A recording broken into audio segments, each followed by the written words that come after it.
భాగవతం మనిషికి తిండి, నిద్ర ఎంత అవసరమో భగవంతుని సేవ, పూజ, ధ్యానము అంతే అవసరం. భగవంతునికై చేసే ధ్యానమే భక్తి. భక్తి ప్రబోధము ప్రధానము అయిన గ్రంథమే భాగవతం. భాగవతం మొదట సంస్కృత భాషలో వేదవ్యాస మహర్షిచే చెప్పబడింది. విదేశీయులను సైతం ఆకర్షించిన ఈ గ్రంథం ఆంధ్రుల అభిమాన కావ్యంగా, పవిత్ర గ్రంథంగా ప్రసిద్ధికెక్కింది. భక్తితో, భక్తుల కథలతో నిండిన ఈ భాగవత గ్రంథంలో 12 భాగాలున్నాయి.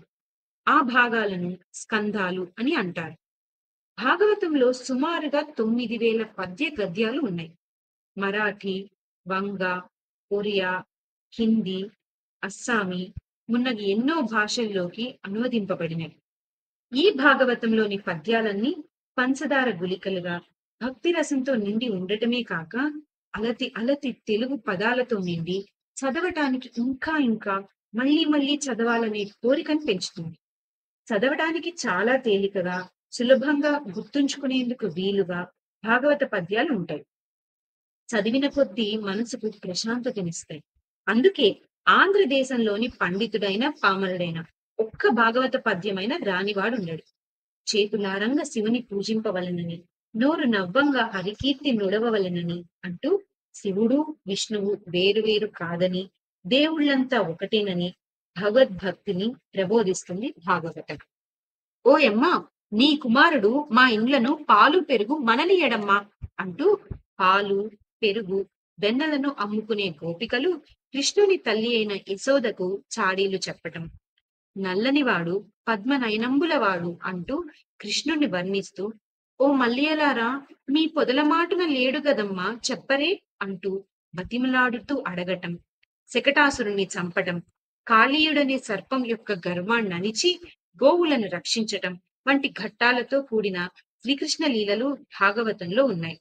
శరీర పటుత్వం ఉన్నంత వరకు లేదా చేతనైనంత వరకు ఎవరి పని వారే చేసుకోవాలి కానీ ఇతరుల సాయం అడగకూడదని తెలిపే గజేంద్ర మోక్షం కథ.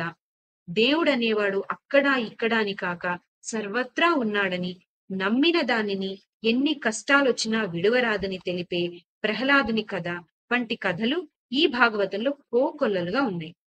ఇంతటి గొప్ప గొప్ప భక్తి ప్రధానమైన కథలున్న భాగవతమును తెలిసి పలుకుట చిత్రంబు సూలికైనా తమ్మి చూలికైనా అంటూ భాగవతము యొక్క గొప్పదనాన్ని గురించి చెప్పాడు దానిని రచించిన పోతన కవి.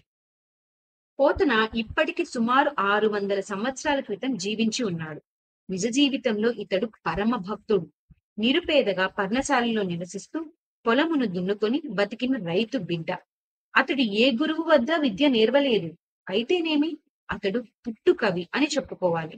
పోతన ఓరుగల్లు, ఏకశిలా నగరం అని పిలువబడే నేటి వరంగల్ సమీపాన గల బమ్మెర అనే గ్రామ వాసి.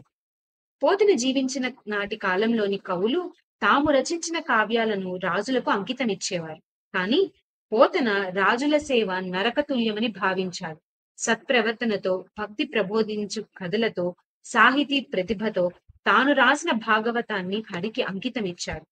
కార్యసాధన, దీక్ష, వాత్సల్యం, భక్తి, వినయ విధేయతలు, చదువు, పరమార్థం వంటి మనందరం తెలుసుకోవలసిన, నేర్చుకోవలసిన, అనుసరించవలసిన, ఆచరించవలసిన ఉన్నత గుణాలను నేర్పే విశిష్ట గ్రంథమైన భాగవతంను రచించిన పోతన ఆంధ్ర సాహిత్య చరిత్రలో ఒక ధృవతారగా వెలుగొందుతూనే ఉంటాడు.